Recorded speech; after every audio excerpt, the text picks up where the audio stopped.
Warning! Bitag Live Morning caters to mature audiences. Topics discussed are particularly on hot, timely, current issues purposely intended for Filipino viewers and listeners worldwide. Discussions may contain language that may not be appropriate for some sensitive audiences. If you do not approve of the content listed above, please do not watch our videos. If you wish to continue, we strongly advise that you proceed with caution. Viewer maturity is advised.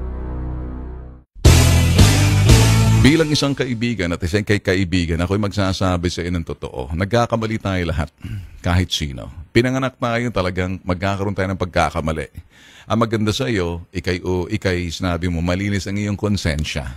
Kung sakaling ikay may respeto sa ombudsman at ginagalang mong ombudsman, at malinis ang konsensya mo, ganun pala, sasabihin mo, ginagalang mong ombudsman, malinis ang iyong konsensya. Kung ikay nagkakamali, then sasabihin mo, ako'y humihingi ng paumanhin na hindi na maaari maulit ito. At ito'y magsisilbing, parang, sabihin natin, aral sa akin at para sa iba, sa administrasyon ni Digong, na hindi nyo gagawin yung ginagawa ng mga dilawan nung nakaraan. Na hindi natin pwedeng sabihin na porket sabihin, bakit si Alan lang? Bakit si Manny Pacquiao? Wala na bang magawang ombudsman? Come on, bunch of losers. Listen carefully. Wala nang pinag-uusapan kung ombudsman ay sabihin natin talagang may pinapaboran na parang ganun na rin nga nakikita ko. Pero rerespetohin ko na kasi nandyan na yan. Sa atin lang kung anong ginawa ng mga dilaw na talagang selective justice tulad ni Lilo de Lima na ginawa niya, persecuting yung mga kalaban at hindi kapartido. Maliban lamang sa mga inalay tulad ni Joel Villanueva at saka si Rufo Biazon. Ngayon, ang sa atin lang kung anong ginawa ng dilaw ng mga mali, kasuklaman natin, huwag natin sabihin, bakit noon? Binabalikan nyo. Past is past. Mali yung ginawa nila. Tayo ngayon sa panahon ni Duterte, we need to do it right. And the buck stop right here. Black is black, white is white.